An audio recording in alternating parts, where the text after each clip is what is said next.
I'd like to acknowledge the Honorable MEC for Health, Honorable Mothibi. I know the protocol has been established, but I would like to also just acknowledge the CEO, for welcoming us, and Mr. Mutejani from the Children's Council. It would be remiss, of course, not to acknowledge the sponsors. From the Serenity Resources, Mr. Teke, we really appreciate. We've been partnering for a while, even in my former work, to ensure that we eliminate maladministration in the public sector. Fraser Alexander is illustrated here on the program that is represented by Claire McMaster. On that note, once more appreciating the opportunity you've given us. On the program, I see there's about 5 minutes allocated. Let's try to stick to the time before the bell rings. In 2025, colleagues, you know that South Africa classified gender-based violence and femicide as a national disaster. There was a clear meaning to the community and to the world with that declaration.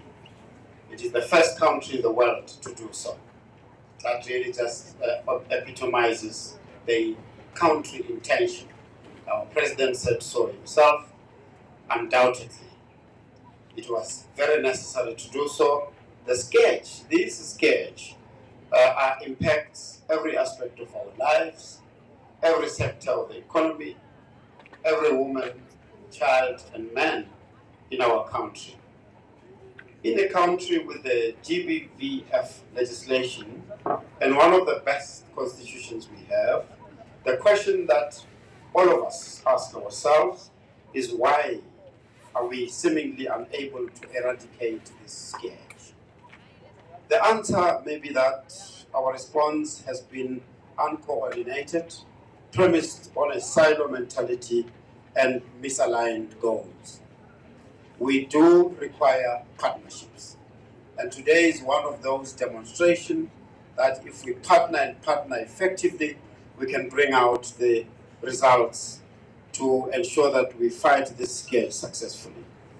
We need a collective, integrated response.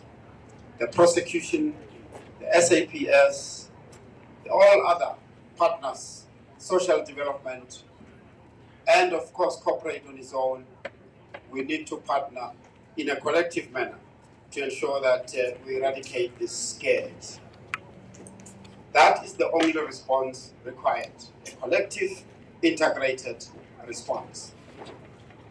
Program Director, you indicated that as the National Prosecuting Authority, the custodians of this concept, of this model, the NPA adopted an integrated approach when it introduced the Thuthuzela Care Center model in the year 2000, of which today there are 68 across the country. So there's a number of them that were shown on the screen.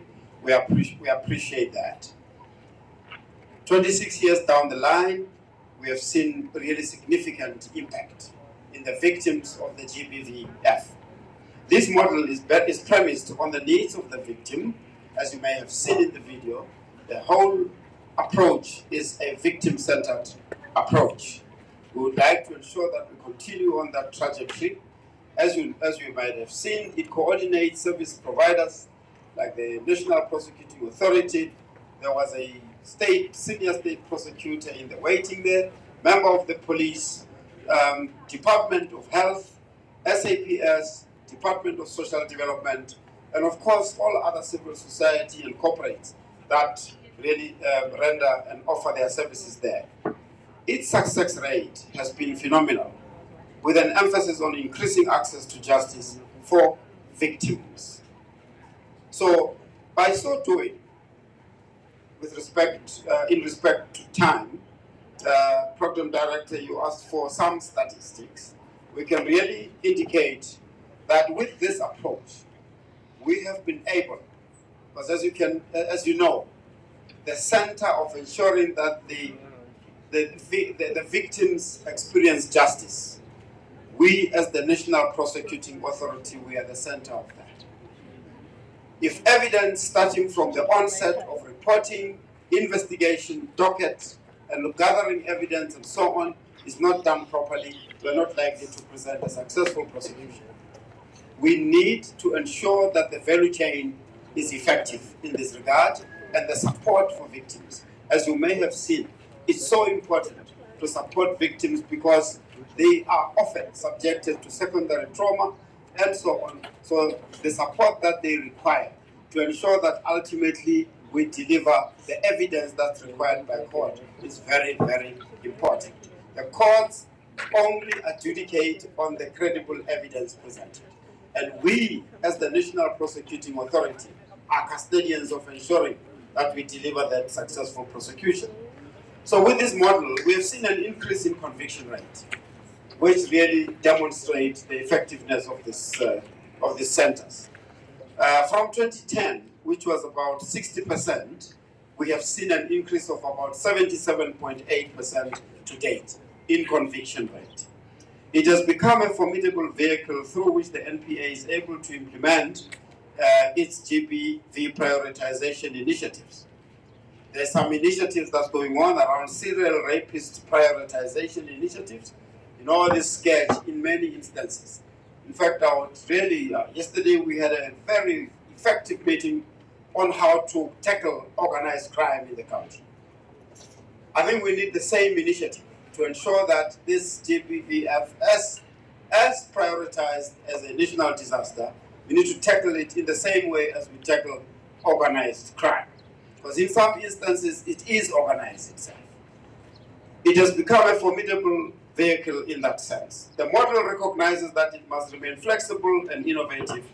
Therefore, we have partnered with private sector to increase the number of TCCs, renovate existing ones, introduce the first modern standalone built-for-purpose TCC.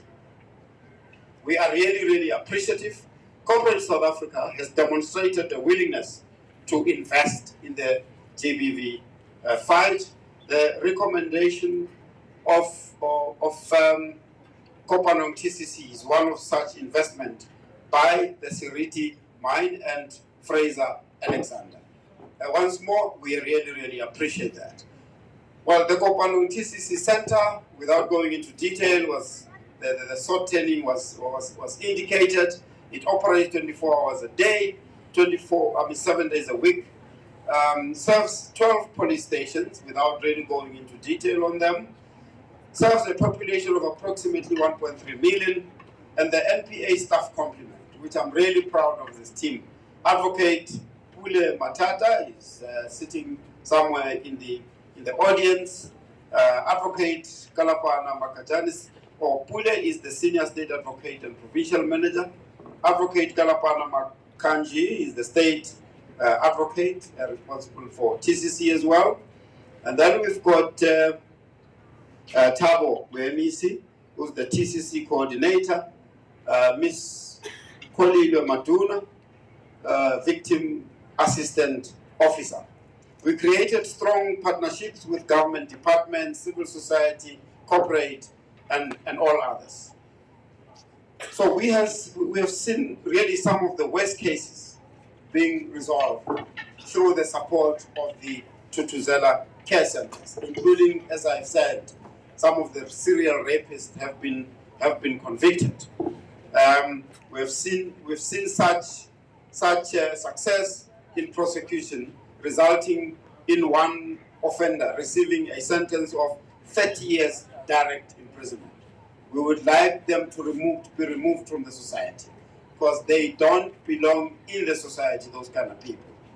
So, colleagues, the private-public partnership that we speak of has really demonstrated a value of leadership by the mining sector, giving back to the communities it operates in a form of what one could call corporate social investment, we are really, really pleased.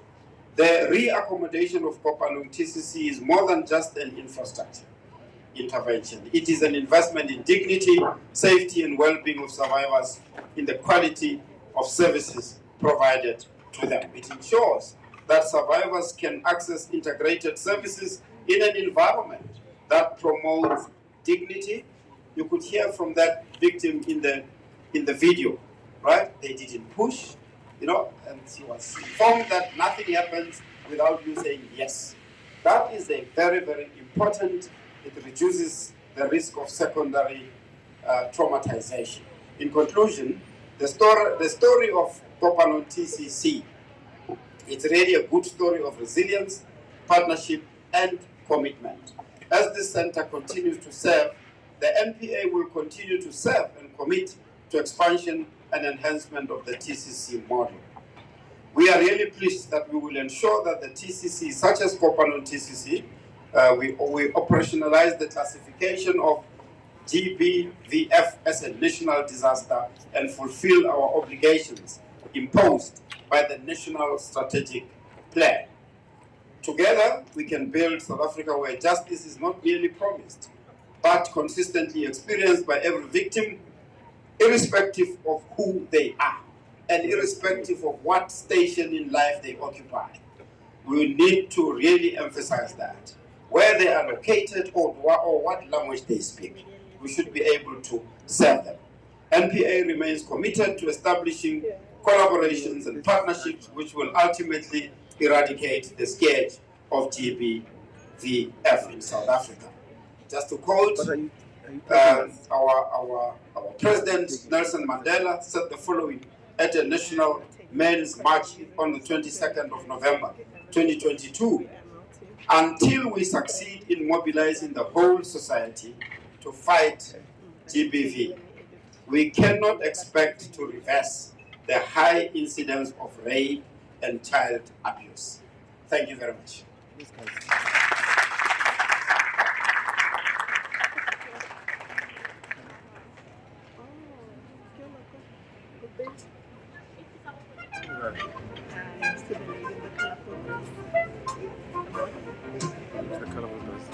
Oh, more, yeah. NDPP, we thank you for that beautiful speech and the reminder that so much more can be done, and it is possible for that much more to be done.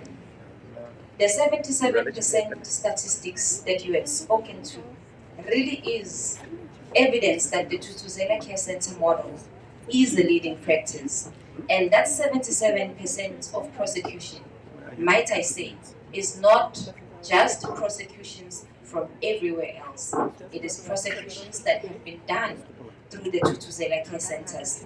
It is prosecutions from cases that have been attended at the Thuthuzela Care Center.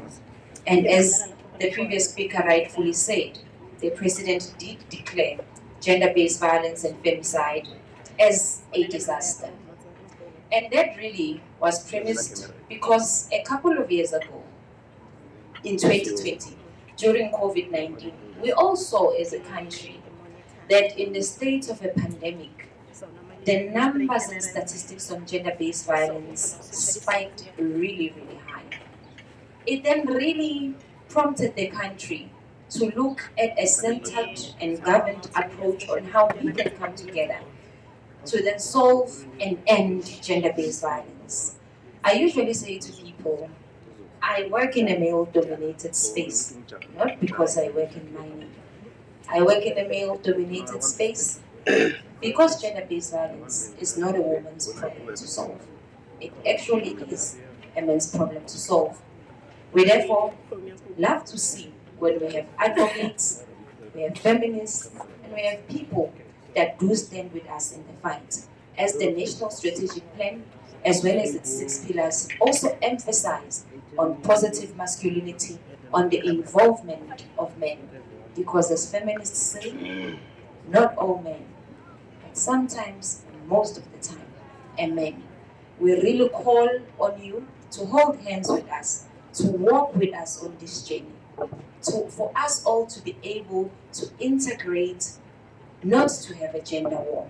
And because of that, we then call on the National Strategic Plan on Gender-Based Violence Alignment, Mr. Sibusiso Malope, who is the Chief Director for Gender-Based Violence and Femicide at the Department of Social Development, who are also key stakeholders to the Thuthuzela Care Center model. Sir, the stage is yours.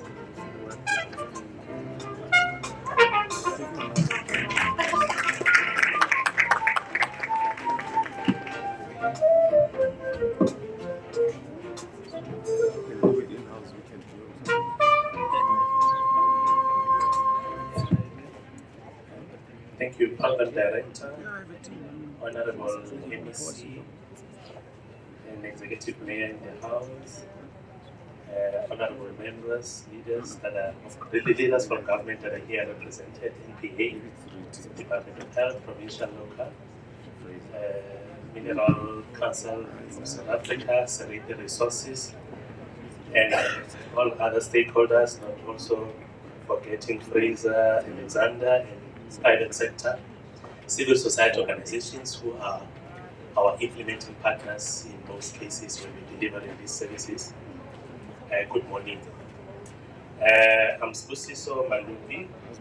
I must declare, Program Director, that I'm representing my Director General, Advocate Timane, assigned. So while I'm owning on what I'm going to be remarking on the alignment, I'm actually representing the acting DG of Social Development. It is a privilege for the Department of Social Development to be here this morning. I'm also mindful of the time that we are part of the appreciation of this important milestone. So, like my colleague has also indicated, to say it's not just an unveiling of a building, but it's about the demonstration that it is before all of us that government, together with private sector, civil society and communities, recognize the responsibility to respond to the scourge of gender-based violence that cannot be dealt with by one stakeholder. Kopanong is an important achievement, and as the first completion construction project under the NPA, as indicated from 2023, but from the perspective of social development, I must indicate that the test is actually in the opening of the doors, and we have the survivors walking through those doors. And I think one of the speakers already indicated that the service has been running, so already, hence we had survivors that were already sharing in terms of how they have benefited from this service. Then the question becomes, have we built a facility, or what have we built? So I think what is important for us to also note this morning is that we've actually are building a system around the survivor. South Africa's response to gender-based violence and femicide evolved from seeing violence as an isolated problem to recognize that it is a crisis. And my colleague from NPA highlighted it very clearly, the issue of GBV being classified as a national state of disaster. So that on its own begins to say to us, government has actually taken a stance to address this matter. Then my responsibility is to align to the National Strategic Plan on Gender-Based Violence, which is an overarching framework of government that was signed off by our president to say we need to have a well-coordinated way of addressing the issue of GBV. There are 6 pillars that are in the strategy, and for social development, I want to just, for the few minutes that I have, to zoom on what we have been assigned as DST, and we've been assigned pillar 4 of the NSP. There are 6 pillars. There's a pillar talking about legislation, prevention. There's a pillar talking about coordination, and then the pillar that is talking to us as DST is that of response, care, support, and healing. But there's also a pillar on research. There's a pillar on economic issues that we need to address when we are dealing with GBV. So on pillar 4 particularly, it's also not an isolated way of addressing GBV. But pillar 4 talks to a survivor that may require a number of other stakeholders to come to play. There's a medical care issue, there's a psychosocial support issue, there's issue of protection, there's issue of shelters, there's also issue of police intervention, there's forensic services, there's a number of things that I can highlight, colleagues. This is why an integration and a multi-sectoral response is important. Social development's role is that the survivor is not lost between institutions. And I think that is also why you will have a model like a Thuthuzela care center. We contribute across the continuum, which includes we do this through prevention, through social crime prevention, through working with men and boys. We address harmful social norms. We deal with substance abuse, and you will also know and note that substance abuse and drugs is one of the drivers of issues of gender-based violence. So we also provide from the Department of Social Development the Gender-Based Violence Command Center, which I want to believe that some of you might know about it. It's a 24-hour service that is given to victims. You can call at any given time. There's a social worker on the other side to be able to receive the call, provide containment, manage and deal with trauma. This brings me to the principle that should guide all of us. Survivor must not have to navigate government. And in many instances, we find that survivors talk about having to navigate government, having to find out where do I meet with the social worker, where is subs, where is help, where is my service to be integrated back when I'm coming from the Thuthuzela care center and the shelter. Where do I now go? How do I integrate? And so forth. And that is when we have a facility and a service like a Thuthuzela. This should not be the case. This is also why Kopanong must be seen as part of a broader continuum rather than a standalone facility. The survivor cannot be discharged from Thuthuzela care center into an unsafe environment. Safety is often the first condition of healing, colleagues, and I can also talk about this from the perspective of being a social worker. Standing here, I've been practicing social work for over 50 years. So I can say that one of the conditions when a survivor lives here is the fact that they need healing. And I know sometimes we say they need to quickly stand on their own economically, but if they are not healed, they might not even be able to look at any economical opportunities. And that is the reality of a survivor of gender-based violence. And I'm also saying this because I'm quite exposed also to issues of trafficking in persons as well.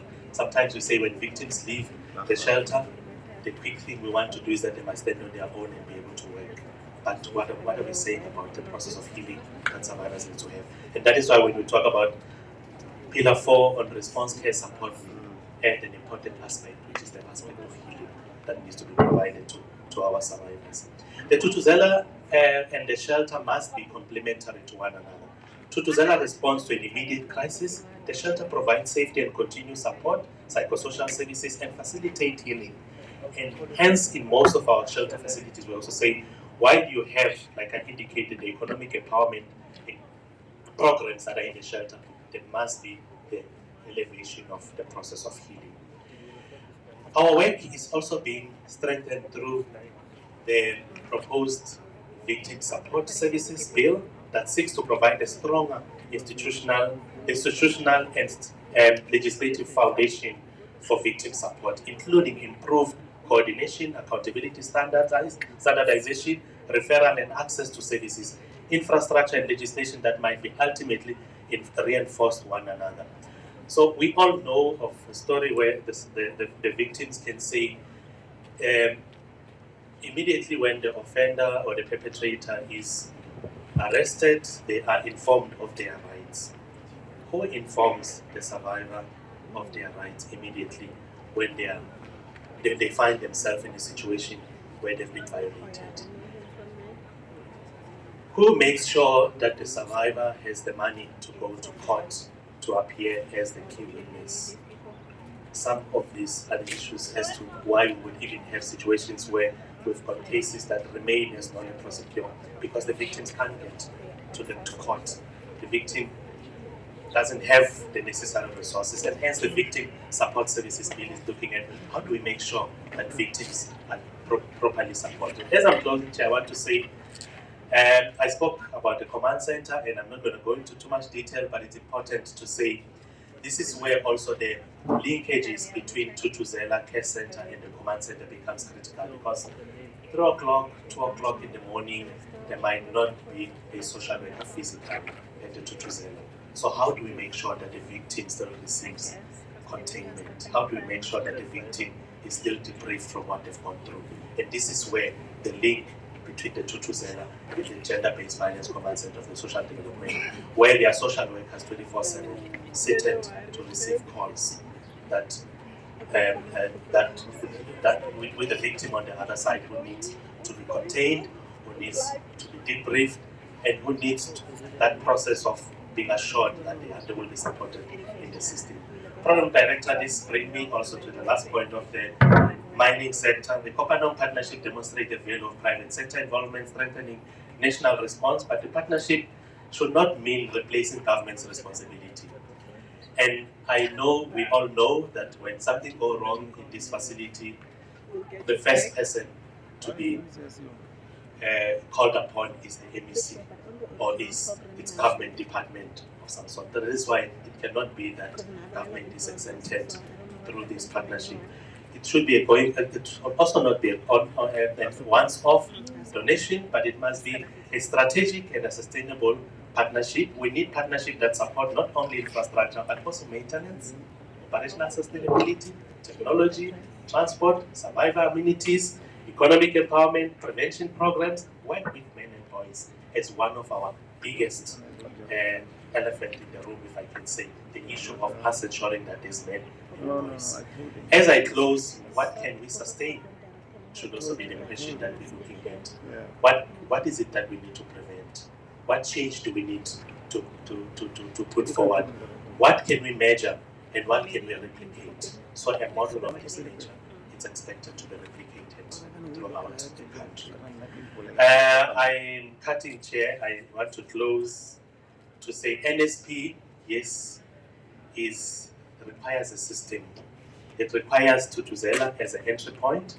It requires shelters as a protection mechanism. It requires the command center as an access point, psychosocial services to be provided and healing, police to provide protection and investigation, health to provide the clinical interventions. NPA is demonstrating their role being here, and communities to support, but also private sector to resource and also assist government with innovation in the partnership. Safety, dignity, compassion, justice, and support and healing, ultimately hope for victims. It's all what we are all hoping for as we sit here. And let this partnership become a model of what South Africa can achieve when government, business, civil society, and communities work together to deal with the stage of gender-based violence in our country. I thank you, colleagues.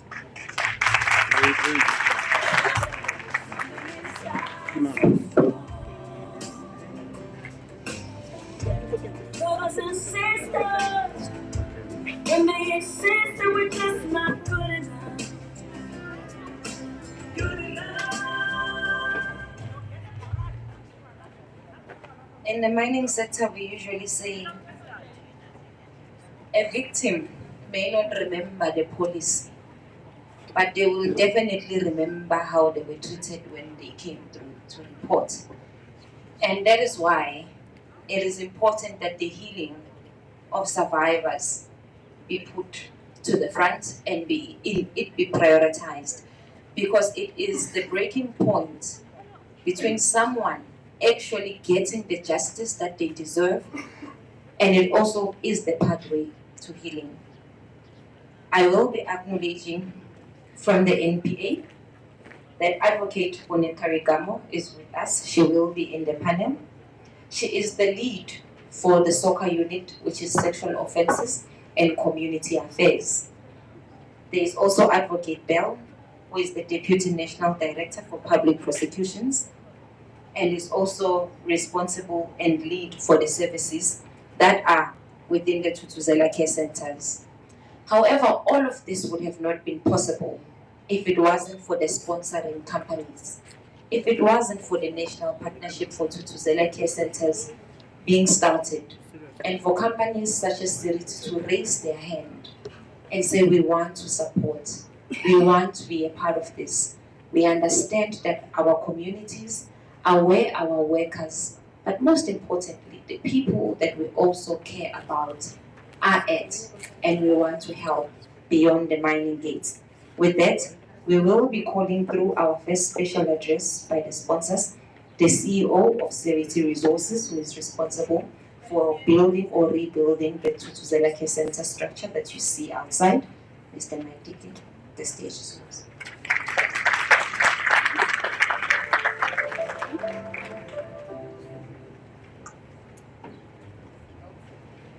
Good morning, ladies and gentlemen.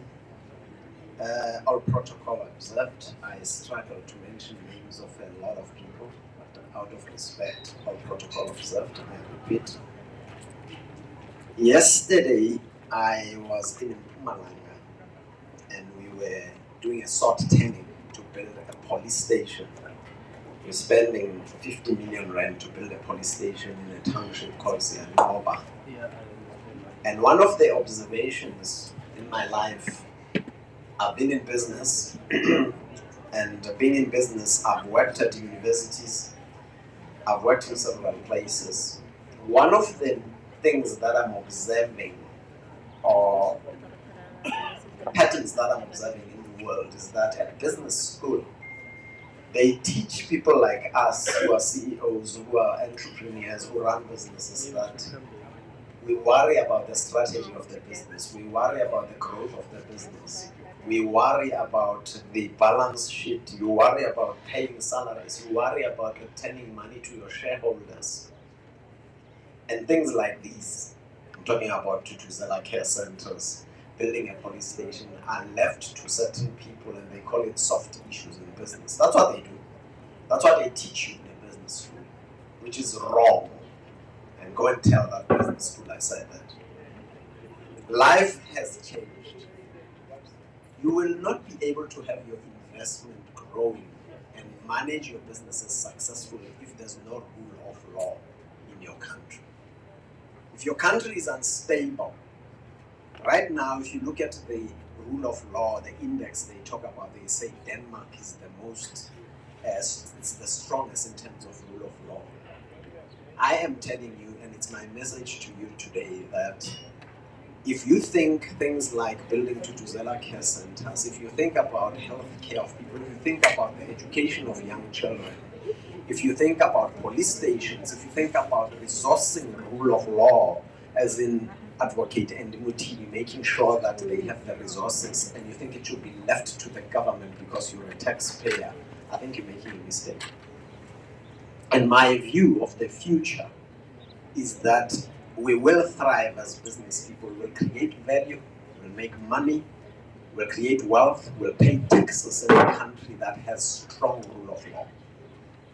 And one of those things to measure that the country has rule of law is when men in a country run amok and start gender-based violence and treat women badly. And therefore, as Seriti, when this was put to us, the story of building a police station, I'll give you another example.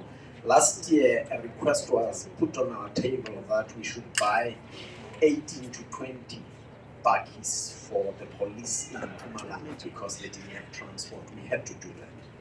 I believe those things don't require any debate at a board level at all. You have to do it so that you strengthen the rule of law in a country where you've invested your money. And we've invested money in this country. We will ensure that we do our best to support those things that strengthen the rule of law, that makes a country stable, that makes a country investable. And that is going to be the way the future is going to be for the leadership of business. And I stand here, we are supportive of not only this Thuthuzela Care Center, but other areas in the country. And whatever the Minerals Council, where we are a member, presents something to us, and if it's feasible, as we restructure our businesses during these hard economic times, we're going through tough restructuring exercises, ladies and gentlemen. We do not forget that we have a responsibility. And that responsibility includes things like this, building a Thuthuzela Care Center, not to call it a sideline issue. It is critical, it is important, and my message is simple. A country with a strong rule of law is investable. And we can invest in that country. Why? Because we know that there is stability. So I thank you for taking this initiative. I thank you for building all these Thuthuzela care centers. And Advocate Mothibi, we want to make your life easy as well. Support you, work with you, and ensure that as we run our businesses, the country as well becomes a success. It's not only government responsibility, it is our responsibility as well as business people. So thank you guys for inviting us. Thank you for making us participants. And we have an operation in the Val here, and we've got other businesses in the Val. We'll make sure that we support anything that has to do with stability in the country. Thank you.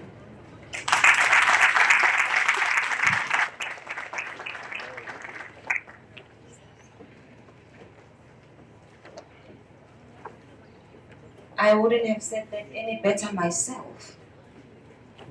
Quote unquote, gender-based violence is not a peripheral matter. It is an imperative in our society. And sometimes when I say that, people think I say it because I am in the gender-based violence field. But really, it is. It's not something that we should be looking at as afar, as something that we should do when everything else has been done. It's not a tick box exercise. It is the rule of law. The rule of law that also speaks to if this country is investable in or not. And a country that has crime rates as high as ours, often times the law is very uninvestable in. And when it's uninvestable in, it becomes a ripple effect where you then find that people have nothing better to do, and they take out their frustrations out on others in the streets, and it manifests as gender-based violence. The special sponsor address does not end with Mr. Dike, because this was a collaboration between Seriti Resources as well as Fraser Alexander. We will then, I will have to acknowledge that the CEO of Fraser Alexander, Mr. Keith Scott, is in the room with us.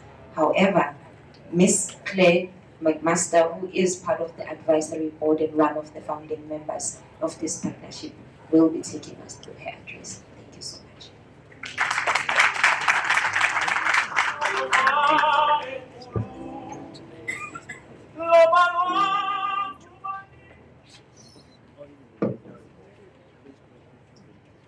Good morning, everybody, and I'm going to steal from Mzilla and say I'm going to ride on the all protocol observed. I think that's going to be my new saying from here on in. It is beyond special for us to be here this morning. And when I say us, I'm referring to our executive team, myself, Claire McMaster, our CEO, Keith Scott, and our General Manager for Mineral Processing, Tembi Nkize. When we've started this project a while ago, it was 4 years, and we knew that the horror of GBVF was not only having a devastating effect on our communities and our workforce, but it also played a huge role in preventing people, particularly women, from owning their space in the workplace. And that the only way that we could have an impact on this crisis was to work in partnership with other members of the industry through the Minerals Council. What made this partnership even more special and more stronger and effective was the involvement of the GBVF Fund and of course the NPA and the Department of Health. We already had an existing solution, a network of Thuthuzela care centres that offered the trifecta of care: psychosocial, physical care, and of course legal care, which is so important. And that solution currently boasts, and I think Linda referred to it earlier, a conviction rate of 77% within the environment in which we live and operate is absolutely phenomenal. So further to the planning partnership that was established, and actually we kicked it off in December 2022, but we actually started having this conversation in July of 2022, so definitely a while ago, and it shows you how long it takes to get to the realization. But further to that partnership, being able to create this special space with our client, Seriti, has been a massive reminder for us of the power of partnership, ensuring not only the pooling of resources, because of course that's important, the funding's important, but also helping us improve our innovations, sharing of ideas, ensuring correct governance, very important when we enter into these projects, and prevention of duplication in efforts, and ultimately and most importantly, the sustainability of this project, because so many socioeconomic development projects start, but they don't continue, and that's why the partnership is critical to the success. We can keep an eye on the project going forward, but we know that the NPA and the Department of Health are going to be here day in and day out, making sure that it exists for many, many years to come. 4 years ago, the idea that the industry and government could get together, pool their efforts financially that extend over 25 million in donations at the moment, was honestly just a dream. But today it's going to become a reality, and there's a little bit of me that feels incredibly emotional about that and that we've got there. Speaking specifically about this project and why Fraser Alexander chose to spend our donation on furnishing of the TCC, ensuring that we create a space that is inviting in our TCCs is absolutely critical to ensuring that somebody will come in the door and that the whole project will be successful. It's about creating a place where someone who's experienced one of the most traumatic moments of their life can walk through the door and begin, however tentatively, the journey towards healing, justice, and recovery. We often speak about safe spaces, but one of the lessons that we've learned through this journey is that a safe space mustn't only be safe, it must look safe, it must feel safe.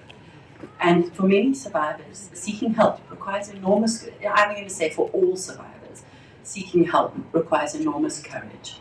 So by the time they arrive at the Thuthuzela Care Centre, they've crossed one of the hardest thresholds imaginable. But when they enter the centre, they need to feel that they've been welcomed, that they're respected, that they believe that somebody's going to believe that their story is correct and true. They must start to feel a sense of relief, and they must know that they are no longer alone.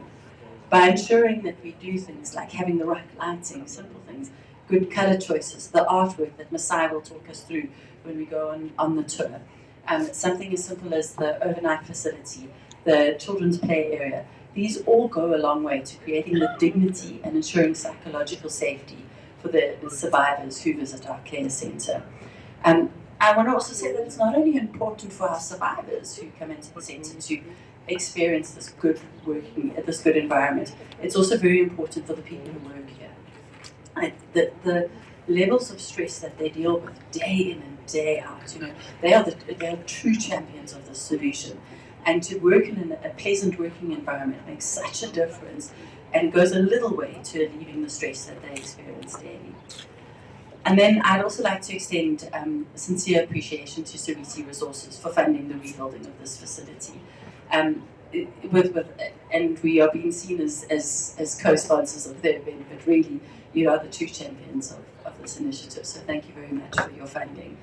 To the National Prosecuting Authority, the Department of Health, the Minerals Council, the GBV Fund, our industry partners who've played roles along the way. I see a lot of you here today, so thank you. More importantly, the project teams. A lot of us have kicked off the initiative and then got on with other responsibilities in our day. But if I tell you on Friday night there was a team of people working from our organisation, from Seriti, from the Minerals Council, the various different role players to get this project up and running. And they've done so pleasantly, with great joy in their hearts. And I think that we can be very, very pleased about that and very, very grateful to them. I want to say special thanks to Thuthuzela, Dr. T, for picking up the project. If you hadn't bothered in your day to sit down and say, let's turn this partnership into something, we wouldn't be standing here today. We're going to miss you, very, very definitely, and we wish you lots of luck in your retirement. To Linda, your tireless efforts that range from one day being the ambassador of the board to assembling furniture the next day, they don't go unnoticed. So thank you very much for what you've done here. And of course to the Fraser Alexander team for everything that you've put into the project, Mothibi and the team. So I know that we're going to talk a lot more about the elements. We're going to go on the tour and we're really going to start to get a good sense of what's been achieved here. But if I could just leave you with one thought, that may this centre not only serve as a centre of care, but really, most importantly, a symbol of what collective action can achieve through all of our different efforts. And thank you.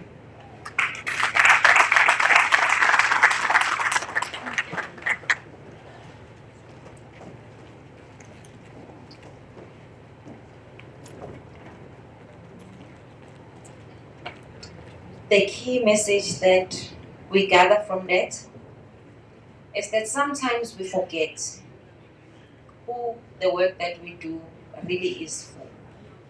It is for the survivors of gender-based violence. It is also for the people that work in the centers, because they do carry emotion that I can only think about and never really get to feel. It is a demanding job. So when you see the Thuthuzela Care Center, it's not about aesthetics and it looking good, but really it is about a calming effect that when a person walks into a Thuthuzela Care Center, something says to their heart that they are going to get the help that they deserve. It makes so much more of a difference. I had received the text earlier that the team from the GBVF Response Fund is running a little late. They have arrived. Thank you for that. This partnership, as was already said, we do have the Gender-Based Violence Response Fund. Others call it the Presidential Fund, as a strategic partner. This is a partner that has walked the journey with us from the beginning. They do work for this particular partnership, but then they also bring together private sector, such as mining and other private sector and industries, to support the fight on gender-based violence. And therefore, Ms. Kokedzo Ratumbu will be taking us through a partnership address, acknowledging the work that has been done. Kokedzo.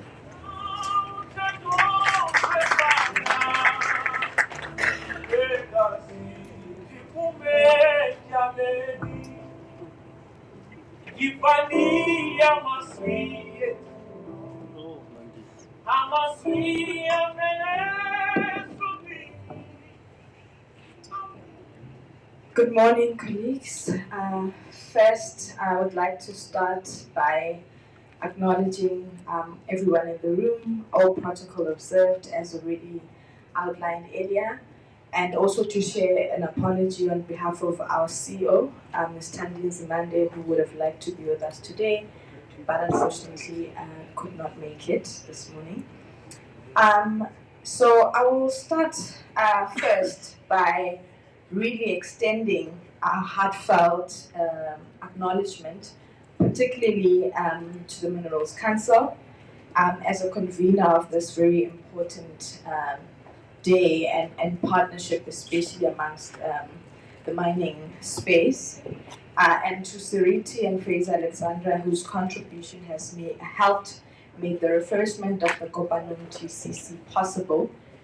We do see and appreciate the effort and investment that has gone into this project. And to the National Prosecuting Authority, whose leadership to the TCC model remains central to ensuring that survivors of gender-based violence receive integrated and dignified support. Your leadership is highly, highly appreciated in this space. I would also like to acknowledge everyone in the TCC project team and the community-based organizations that support this work and provide back-end support. Our service providers, every partner who've contributed their time, resources and expertise to bringing us to this important moment. It is indeed a privilege to join today as we officially launch the Kopanong Thuthuzela Care Center. And this is just from the fund congratulating everyone who's worked tirelessly to bring us to this point. But what we are celebrating today is not just simply a refurbishment of a facility. It is a result of partnership, of persistence, of shared commitment to ensuring that survivors can access dignified, safe and integrated support that they need most. Kopanong is particularly significant as it is a tangible manifestation of how this tripartite partnership between the public sector as well as private sector, as well as civil society, has materialized essentially, and how we have consistently advocated for strengthening the GBVF response in South Africa. It also demonstrates what becomes possible when we bring together the mandates and reach of public sector and the resources and capabilities of private sector, as well as knowledge and proximity to communities and what civil society brings. The role of the Minerals Council as a convener has been particularly important in bringing us as stakeholders in the room together to ensure that our commitments are not just in words, but in fact we're able to galvanize the little that we have in our pockets to see to it that communities remain supported.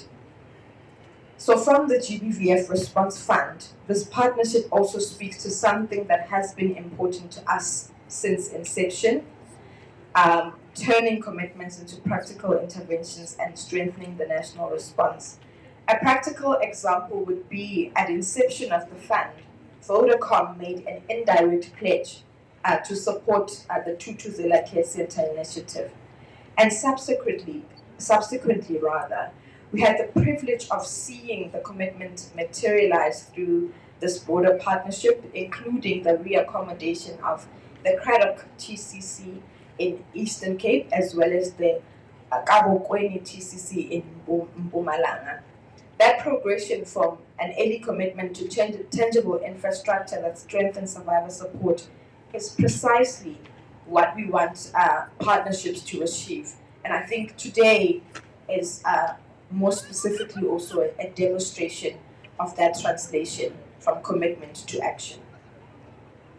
In this regard, we would want to recognize Suriti and Fraser Alexandra, not for their participation in the partnership, but for also their direct contribution to the GBVF Response Fund.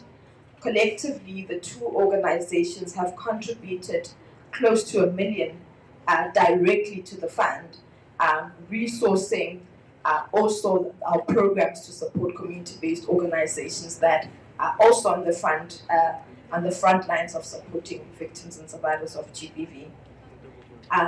This is important because it demonstrates breadth of what meaningful private sector partnership can look like.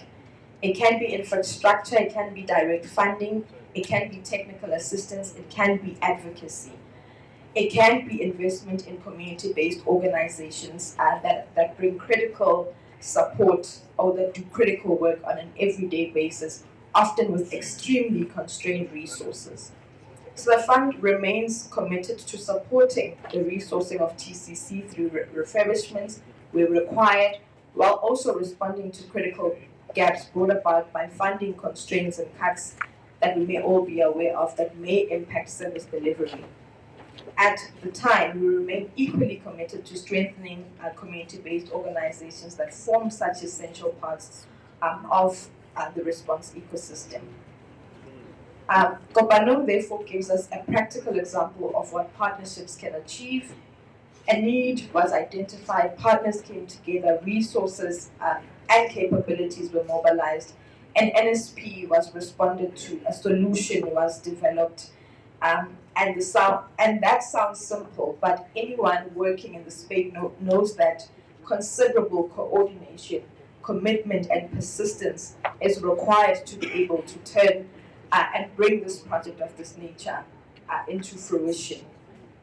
We should celebrate the effort behind it, but more than that, we should ensure that this particular facility remains accessible to the communities that are at great need of such a resource. This is where the role of private sector also becomes particularly important, where we also move, or the contributions can be far beyond traditional corporate social investment. And we can think about how best do we also capacitate community projects, how best do we also become more embedded in responding to the socio-economic effects that expose women and vulnerable populations to violence. So it is important that as we think about our investments within this particular community, we also think beyond the building, the physical infrastructure that we see outside, but we think about community building for sustained prevention of GBV. This is also particularly the thinking of the private sector coalition on GBVH, and particularly we are encouraged as the fund that 4 of the 33 companies that are currently engaged in the private sector coalition belong in the mining sector.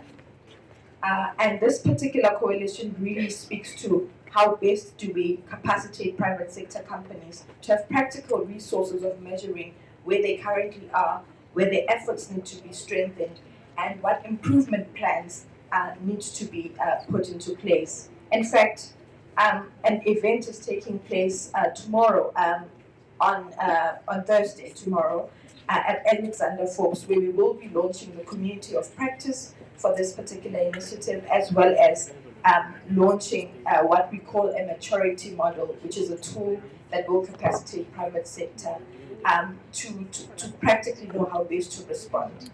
So I want to encourage you to remain engaged and to reach out where support is required, so that we ensure that this partnership is far-reaching beyond just today's milestone. Thank you so much to the partners that have ensured that the fund can also play an important role in ensuring that post-violence care support is a priority. Let us celebrate Kopanong, and let us congratulate Siriti Fraser-Alexander, the Minerals Council, the NPA, amongst other critical partners. But more than anything, let us ensure that the communities of this particular district are well capacitated to sustain and ensure that this investment becomes a life-changing opportunity for communities that are at the cold face of violence. But let us also ensure that as we go back to our respective homes, we also strengthen prevention efforts, because as much as post-violence care support is critical, but prevention remains central in ensuring that violence prevention is sustained over time. I'll close by saying the President has classified GBV as a national disaster, and it requires a whole of society approach for us to be able to truly shift the dial on GBV. So we hope that in our next meeting, convening together, we would not be launching a post-violence care center, but rather announcing critical changes and a critical shift in statistics related to GBV, because that is the change that we would want to see in society. I thank you.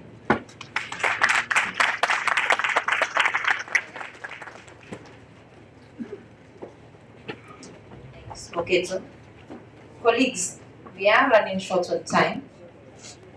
I'm not sure who has been assigned on flagging the annual report. Anyone? We will not dwell on that much, colleagues. I am running on time. The annual reports, there are QR codes, and you'll also be getting it, but it is an annual report that speaks to the work that we have been able to do as a partnership, what the other members are also doing. We've got 15 member companies that have pledged support in this partnership, and that annual report lets you know what they have been able to do, what we are planning to do, and what we are also going to be taking forward. With that, colleagues, the music and poetry, we did get a message earlier this morning that our poets would not be able to make it due to a family emergency. However, on the seats at which you are sitting at, you will see a paper such as this one and a ribbon.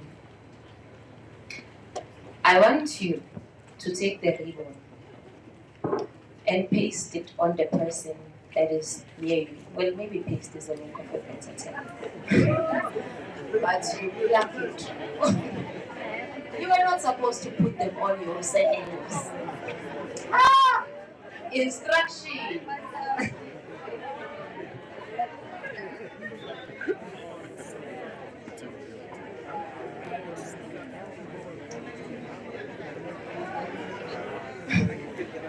The reason for this really is for each and every one of you to be able to say to the other, I see you.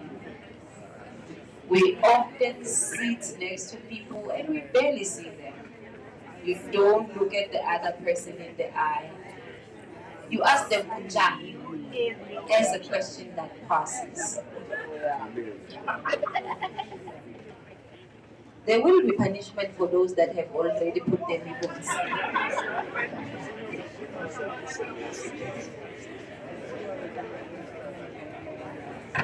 When you look at the plaque that is before you, it has a pledge, and I want you to say it after me. Say it with reason, say it with heart, say it with meaning. It's not just words. It's what we affirm that we begin to practice. Right after me, you say, I choose to speak up. I choose to speak up. I choose to speak up. I choose to speak up. I pledge to stand against gender-based violence. I pledge to stand against gender-based violence. I will choose respect. I will choose respect. I will choose dignity. I will choose dignity. I will choose safety and kindness. I will choose safety and kindness. I will not be silent. I will not be silent. I will not look away. I will not look away. You have taken this pledge. You have worn the ribbon. Do not look away. It is looking away that makes gender-based violence as viral as it is, as they say on social media. We are going to go into the panel. That will be the part of the day of learning. So much to learn. Members of the panel, I see others have gone outside. I know you guys. But I will be calling the facilitator of the panel, Dr. Thuthuzela, to come to the stage, followed by Ms. Ndobezodwa Dudoy, Mr. Thabo Masiki, SDPP. She's probably gone to the bathroom. We'll wait. Mr. Muhau Makosane.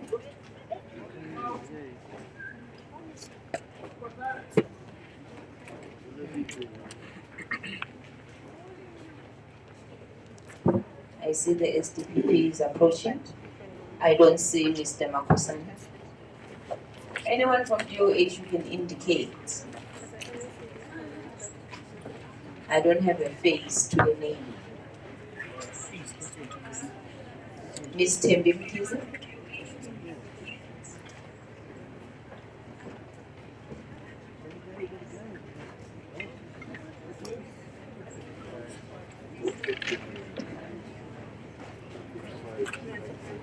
As the panel settles, I will ask for a soothing song to be played. We wait for Mr. Makosane. The title of the panel is that this is the first Thuthuzela Care Center under the partnership. These are teachable moments and key insights.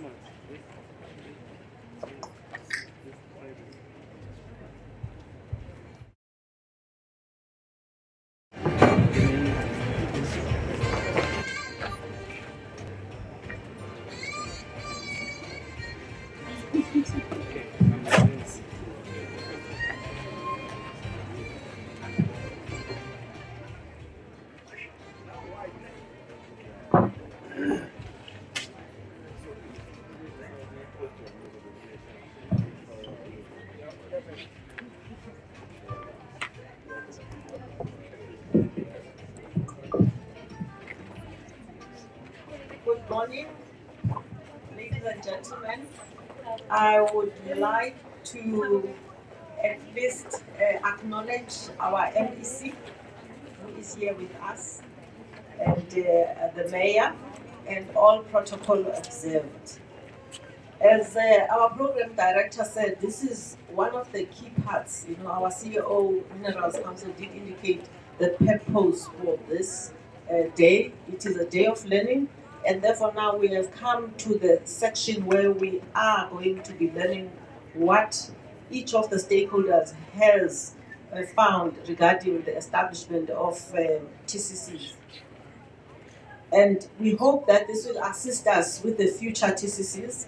This whole process started in 2022, we're in 2026. Infrastructure that has been established, and I think that already shows you the challenges that are there.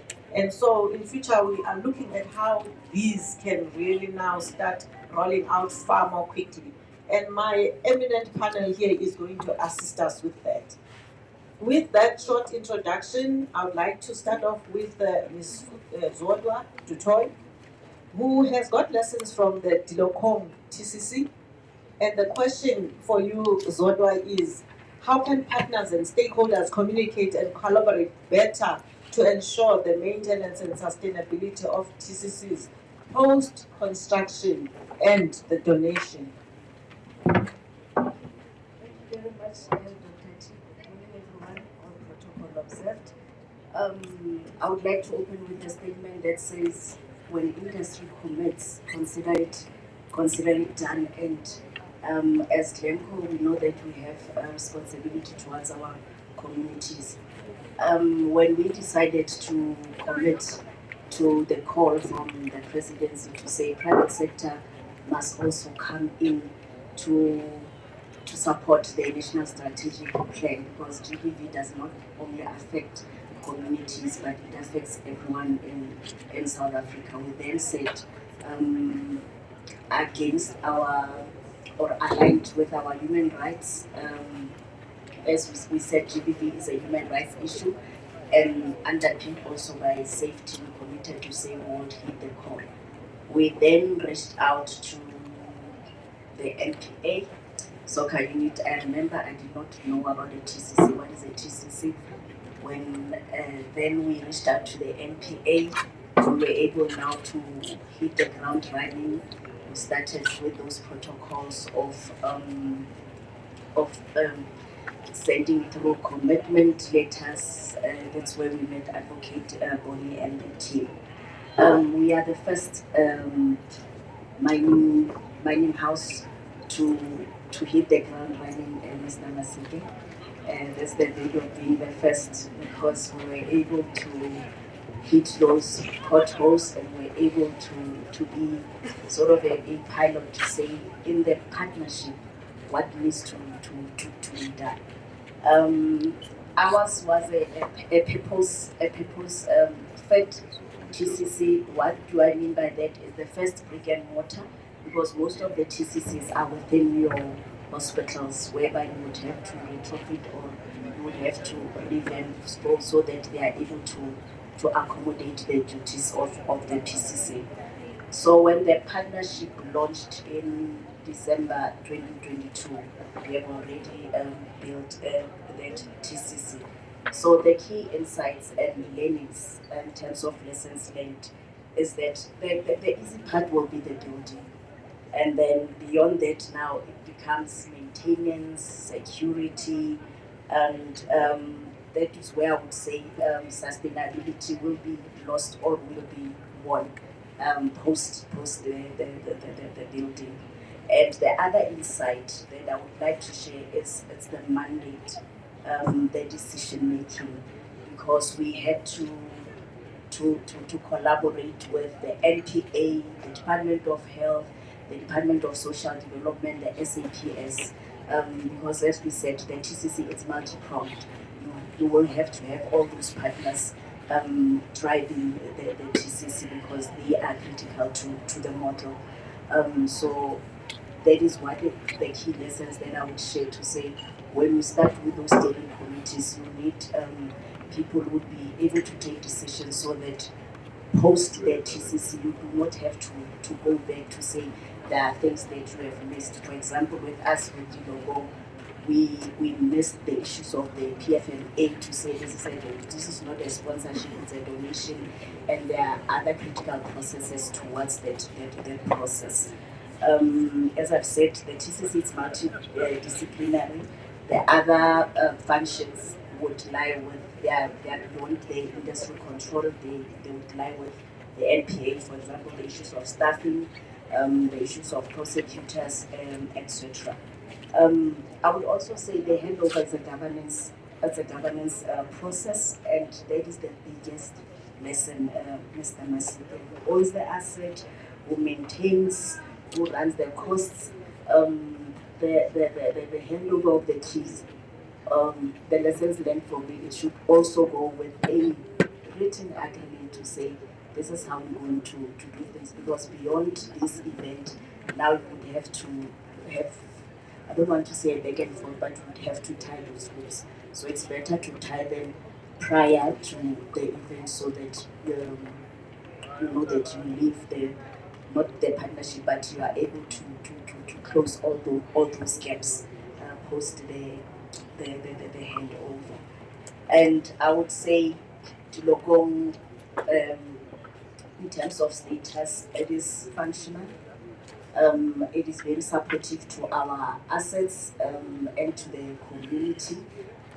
During our mass meetings or quarterly, we do call our partners whereby they come and address employees and to also popularize TCC, for lack of a better word, because we do not know that there's a model called the TCC as an organization. I would also like to say, my colleague was reminding me to say, you know what, we didn't know about TCC. And I said, you know, I'm being called Zola GBV, and I'm always correcting them to say it's not about me, but GBV, it's our responsibility. It's our responsibilities. The last point I want to say is that in terms of sustainability, the TCC Day of Learning is part of that sustainability. For me, we should have an outreach with the TCC Day of Learning across South Africa, because we also need to change the narrative that South Africa is the most of the unsafest place for a woman, and we need to aggressively change that narrative. And one of the things is the TCC Day of Learning, because we are able to reach out and to popularize the model, to say it brings dignity, it's multi-sectoral, and it's addressing the pillars of the national strategic plan. The involvement of the actors the involvement of the actors on the ground, your NPOs, your councillors, your ward committee, the discussions also needs to take place, the benefits of the TCC. Lastly, in closing, I would like to say the commitment at the level of the CEO, cascading down to the employees, to say that when that support comes from the CEO, it inculcates a culture of intent, and it also shows that we do not do only 16 days of activism and we say we are addressing GBV, but it becomes intentional through our policies.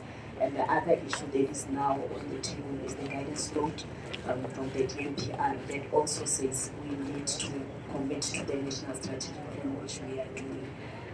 I'll conclude by saying let us change that narrative again with collaboration and partnerships. Thank you.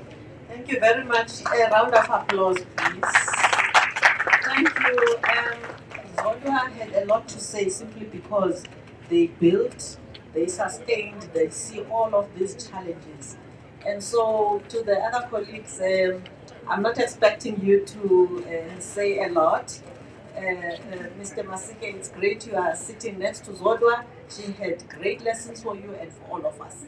So, Mr. Masike, you and your CEO are the men of the moment. We are here due to your support.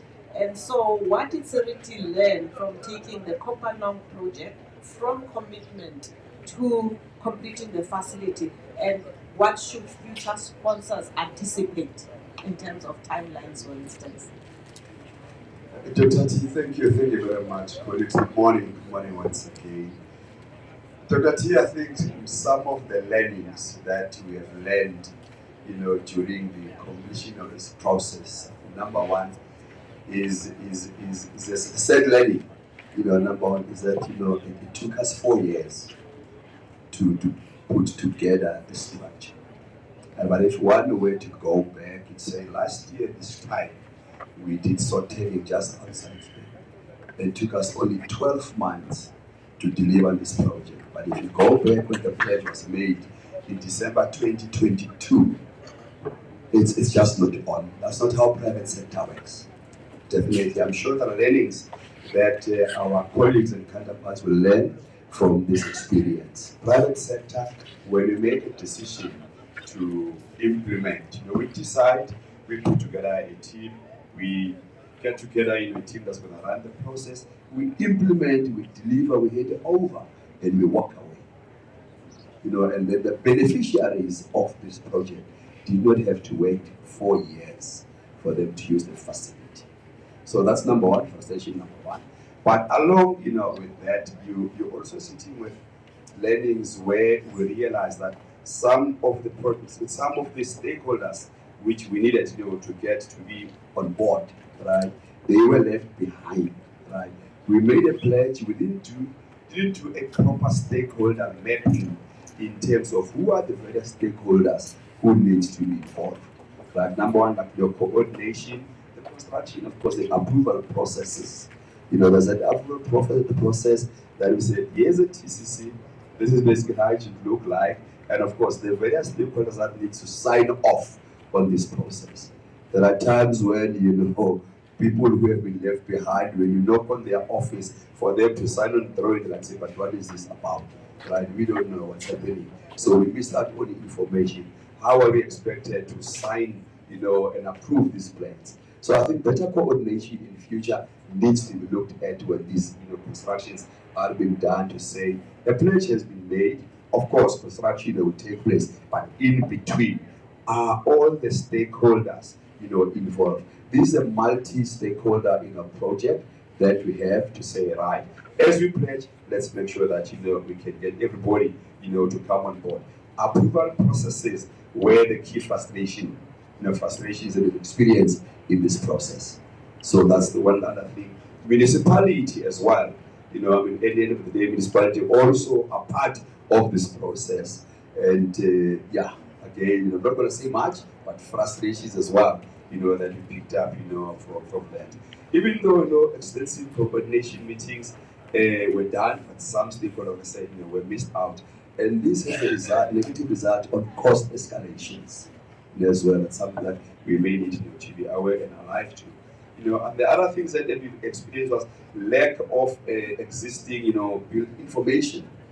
Some of what we also experienced was the unavailability of title deed, on the site where we needed to build. These things, they create delays, along the way. But if one were to reflect, on what have the project, it's a coordination with the hospital, bringing in the parties involved, ensuring that, various meetings, take place. And in portion of the meetings was at the end of the day, the principal is saying, we've made a pledge, when are we delivering, what is happening? So you also need to report back, to the funder, somebody who said, yes, let's see this, project, being put in place. So those are some of the information that we, of course, want to share. But in terms of recommending improvements for the future, Dr. Tim, I think it's number one, ensuring that, all the various stakeholders are identified upfront, right? All the building plans, are in place. All the signatories, to the plans are identified, and we know where they are. Some of our people changes from one office to the other. You have a conversation with this person in this office, then 2 weeks down the line, he's no longer in the office, he's moved elsewhere. You're starting with a new person, says, I've been an ass. So you go back to start taking through, that process. I guess those are the things that, we need to do. And project steer committees are very, very, very much important in setting up these projects. Those are some of the learnings that we have experienced. along the way to completion of this project. Thank you very much. Another round of applause. And of course, they have gone through the pain, but I think what is important is the beneficiary, which is the victim, goes to one center. So all of those stakeholders being pulled together means in the end, the victim is just going to the one center and everything is intact. I have to assure you that some of these already, Lindo has been, putting in place process maps so that it is clear what stages, what documents, and which stakeholders. We now have those steering committees, which are multi-stakeholder and really make a huge difference. But unfortunately, someone has to, go through the fire, and then everything will get better. Advocates, you are one of the partners here. You have established many TCCs across the country, and actually sometimes look at this model is maybe too cumbersome. We've got a shortcut to this. So how can partners support TCCs while protecting the integrity of the model, and what would improve approval and implementation timeframes? Thank you very much, Dr. T. Good morning to everyone present and protocol observed. I think from the onset, one needs to understand the model. And I think therein lies the nub. Is that I don't think we all understand what the TCC model actually is. So why was the TCC model introduced? It was introduced because in about 1999, roundabout there was government said, let's look at what is a woman's journey through the criminal justice system when she is raped. What does that journey look like? And when they did that study, and they identified the huge gaps in service, which prevented victims of rape from really getting justice. And that is how the TCC was developed. It was developed to ensure that a woman who is a victim of a sexual offense gets justice in the court system. So that continuum of service, which is the criminal justice system. It wasn't just about providing services. It was about that journey through the criminal justice system. And so the TCC itself is premised on getting that justice for a victim by providing them with all of the service necessary to ensure that at the end of the day, the victim gets justice in court. So that we have that 77.8% conviction rate. So that we have more people trusting the criminal justice system because they will be given these services at a TCC. So that's what it's all about. That whole continuum of services. And with the TCC model, the NPA drives the establishment of the model because of those legal services that are attached there, because we are seeking that justice in the court system. And so I think we need to understand that first, all of us, no matter what sector you are from, to understand why NPA takes the lead in establishing the TCCs. You asked me about what is our role, for example. So our role is to establish the TCCs. We are given a target now, Thuthuzela, of 4 TCCs per annum, which is a huge task. It's a huge task. Is it necessary? Yes, it's necessary. Because the scourge is not reducing, it's increasing. So we need to get access for justice for victims no matter where they are. So at the moment, you're right, we do know how to establish them. We went from 55 in 2021, we're now sitting at 68. We've increased the number of TCCs year on. On the 1st of September, we will open the Middleburg TCC. So that will take us to 69. So Thuthuzela, yes, we do know as an NPA how to establish new Thuthuzela case centers. But we do need, in order for us to accelerate the expansion of the TCCs, we recognized that we needed the private sector to be on board with us. So we have reached out, and Zodwa is correct. I think when I arrived at the soccer unit in 2021, I think there was just this email from Zodwa. We have X amount, what can we do with it? And immediately the answer was, go and build me a TCC in Limpopo. And they did. Were there challenges? Yes, there were. There were challenges in the Limpopo one, and there are challenges, different types of challenges across the country. But the fact that we are able to establish those TCCs says to me that private sector understands the investment. The other stakeholders, such as the Department of Health, remember they host us, they host the TCCs across the country. And so those engagements with the DOH across the country in the different provinces has been a critical part of being able to expand the stable of TCCs. Then too, of course, the Department of Social Development, as well as the South African Police Services and civil society. But it's those engagements. I hear my brother from Seriti expounding on the challenges. There are many challenges, but we will get it right. I do believe that we do have a shared goal, all of us, whether you're private sector, whether you're from government, whether you're from civil society. We understand that the victim's needs come first, and that is why we will continue expanding the stable. How do we deal with the challenges? NPA has already drafted an MOU around what steps, and it's with the Department of Health.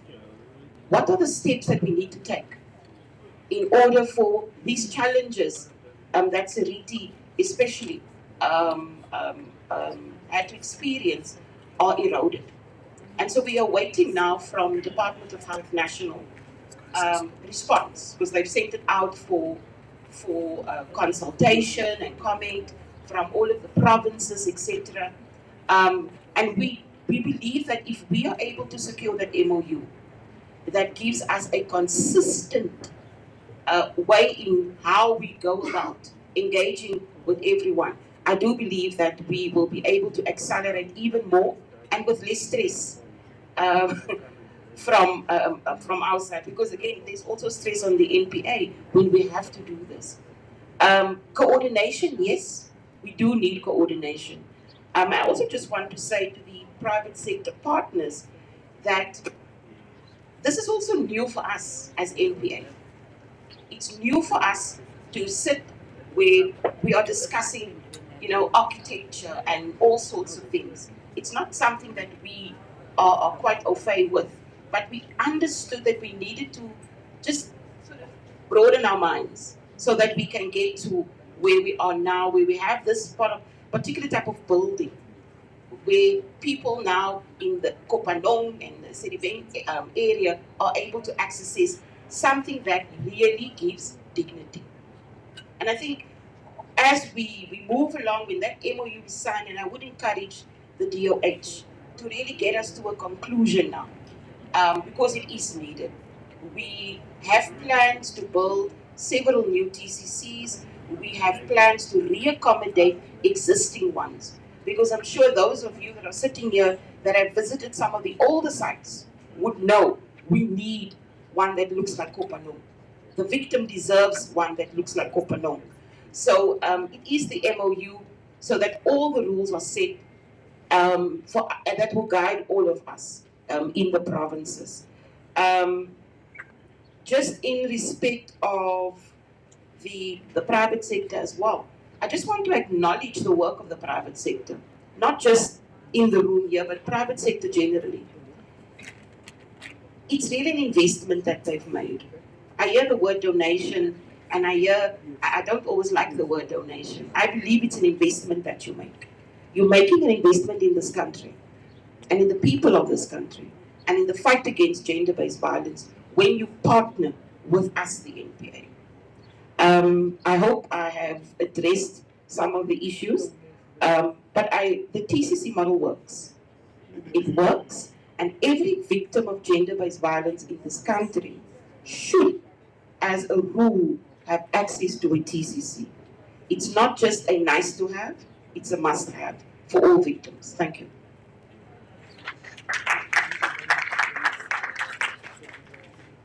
Can you hear? Oh.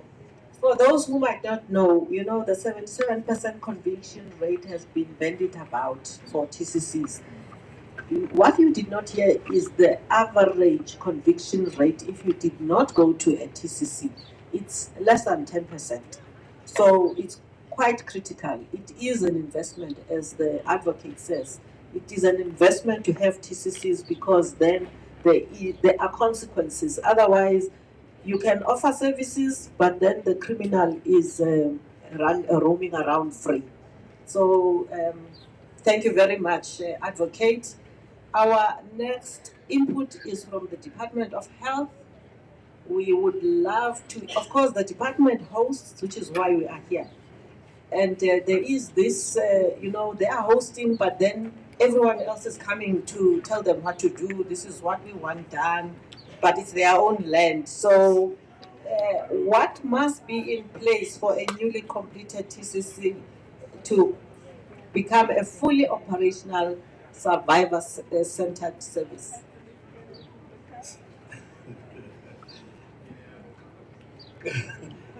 Good morning, MEC. Good morning, Mayor.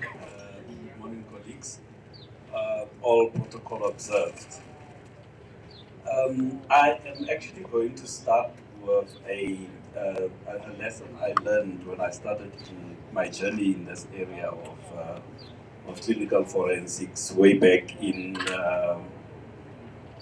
1998. When in 2000, I don't know how many actually in the room here remember the issue of baby Tsepang that happened in Uppington. It's one of the cases that I was actually involved in, but prior to that, I sat in my consultation room with a patient to ask their patients, they're not survivors, they're not victims. And you'll understand why I say that they're patients. The person said to me, he did not kill me, but he killed the person I was. If you analyze that statement, you'll actually then realize that GBV is mortal. GBV can kill. And it may not kill you literally, in the literal sense of the word, but it kills the person that you've been. And that then brings forth multiple health issues that needs to be dealt with. And that is the one thing that I think, I appreciate the investment that has been made by private and the challenges that they said they encountered. But I think at the offset, it's an understanding of what health's role is when it comes to the whole society response to gender-based violence. Within health itself, it's a multidisciplinary response because you have psychological issues that needs to be dealt with by psychologists and mental health practitioners. You have physical wounds that needs to be dealt with by people who have done wound management and who will then be able to interpret those. But then you also have sexual and reproductive health issues that accompany that. So in a nutshell, what that then means is that the healthcare response is resource-laden. It requires a lot of resources, and unfortunately, because one person consumes a number of services, you end up not having the head counts, but having services consumed by a person. And when resources get allocated, get allocated by head count. And this area does not then get enough resources to be able to provide. when you set up a facility like this, and its foundation is not the other stakeholders, it's actually health, because they have to be there 24/7. You cannot come to the TCC and not be seen by a health clinician, because GBV has health consequences. So that is, I think, one of the biggest lessons that we actually then need to learn, to say it is very expensive to set up this type of a service, and it therefore means you're not going to be able to set it up at every corner in South Africa, because when it comes to the resources that you require, because for health clinicians to be able to provide care to patients of gender-based violence, they have to undergo certain training over and above the normal training that they have undergone. And then they also have to then be designated and dedicated to the service. So if you're going to split them from the normal medical services that they've got to provide, you are actually going to see with a limited pool of people available who will be able to provide the service. And you're not going to then be able to have them in every area where you need them. So, and that is one of the things that actually came out from research on victims who indicated that they would rather prefer to travel to an area where they know they are going to receive all the medical services they require. And that is why this then becomes important. However, replicating it in every corner is a challenge. Second is also understanding how departments actually operate within South Africa. We cannot actually use a one-size-fits-all approach. And that is where understanding of who the stakeholders are becomes critical for us to then know how to set these things up. But when it comes to the clinical output, because number one, when people come there, that's why I said they're our patients, because our first responsibility is their health needs. And then the forensic needs become secondary.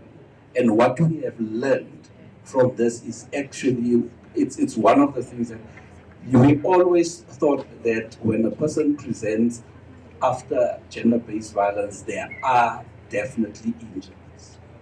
And having had these type of people and experts, we have learned that actually in over 60% of the cases that we are seeing, there are no injuries. And now having that multidisciplinary approach also assists, because you can then have what is called a case conferencing to understand further why is it that there are no injuries.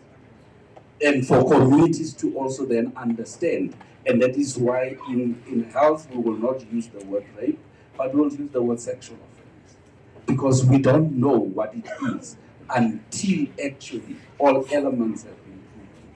And they are proven outside health, not within health.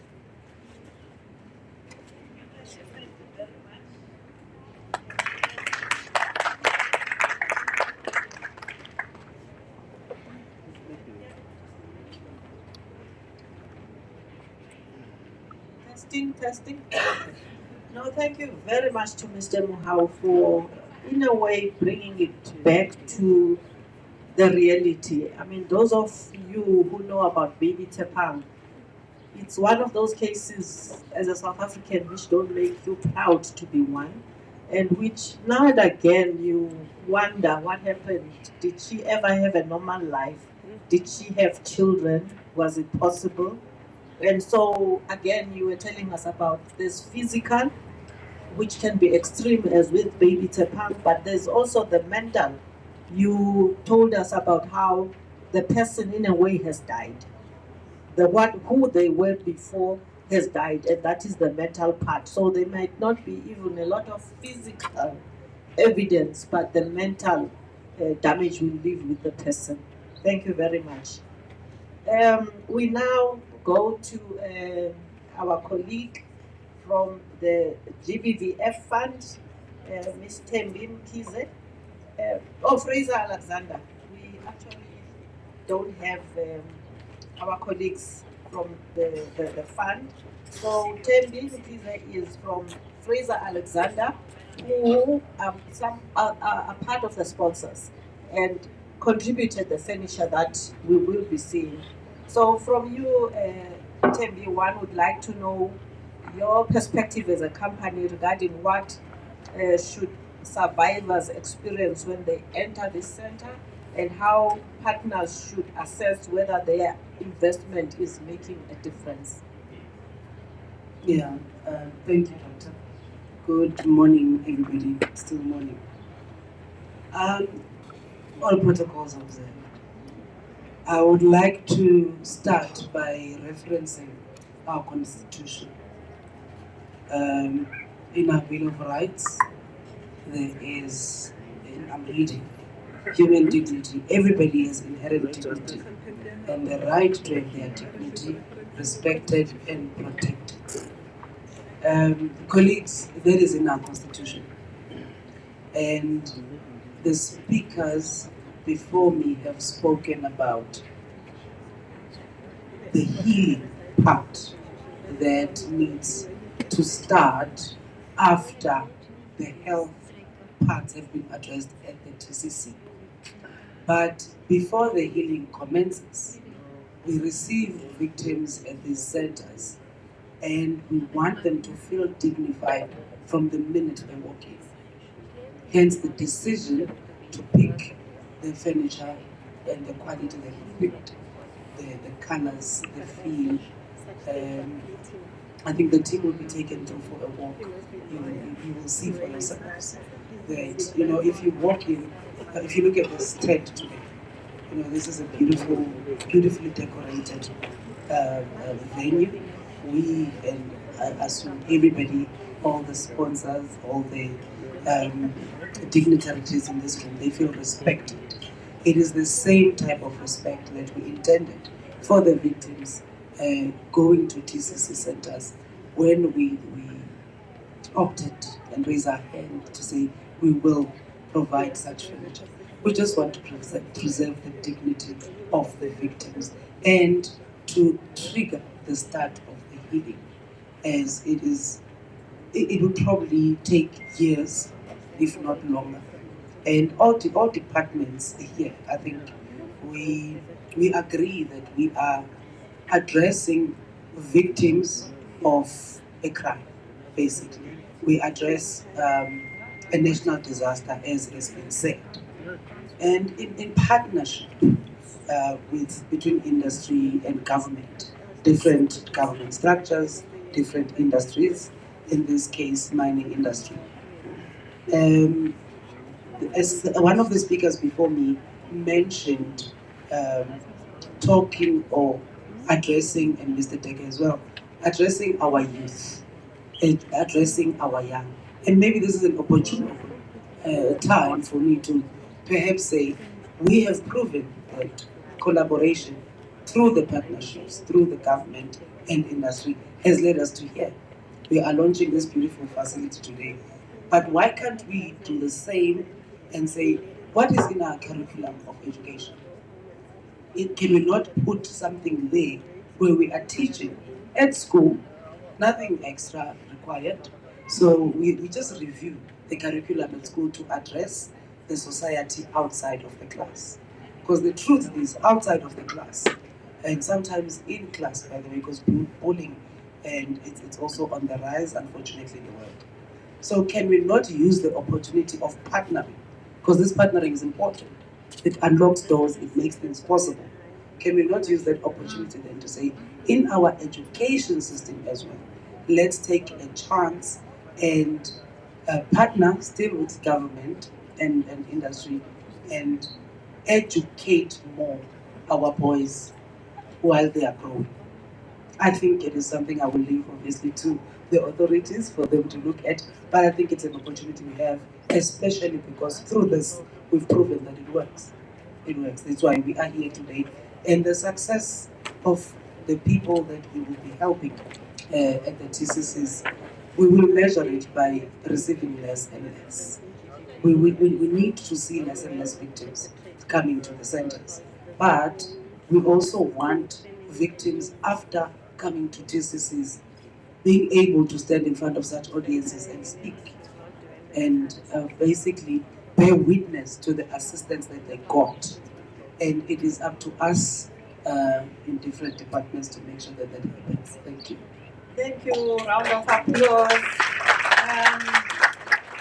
I think you are taking us back to, actually we should not be looking at, yes, there's a need to establish more, but at the same time, let's prevent. And that prevention starts with education of the youth, which I think is very critical. Colleagues, I wouldn't like us to eat into the MEC's time because MEC is very busy.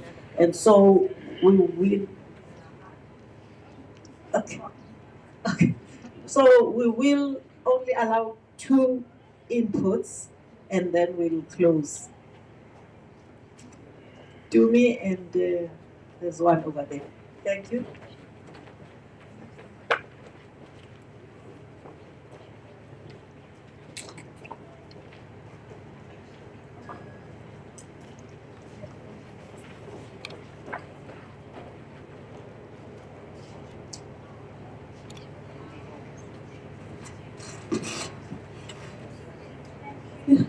Thank you, and good afternoon to everybody in the room. Mr. Mahal, I just have a clarification question. Excuse me, I misunderstood. We spoke about the fact that we cannot, and excuse my language, go willy-nilly establishing centers everywhere because we need to take into consideration the fact that they have to be resourced. And that is a very important consideration when we look at the whole value chain and what is required when aftercare services are given. My question is, we've been talking this morning quite a bit about collaboration, multi-sector collaboration, PPP, and I'm wondering, how can we then come together in a multidisciplinary fashion to solve those resourcing issues? Because at the end of the day, the reality is that the president has declared a national disaster. Outside of the president declaring a national disaster, in our different corners, in our different areas of working, we know that this really is a problem and it really is a concern. And so we have identified that there is a resourcing challenge. Is it possible? Is there a way? How do we get the conversation starting to address this critical problem, which is a resourcing problem? And looking at it from a socio-economic perspective as well, we've got students coming out of varsity, medical degrees, nursing degrees that are unemployed. So we can really tackle this issue in a multi-pronged way, but I guess the right conversations need to start happening at the right level. So from your experience, how do we then do that? Because unfortunately, for me personally, hearing that we've got this resourcing issue that is impacting on the work that we're doing, it really does not sit well with me. Thank you, sir.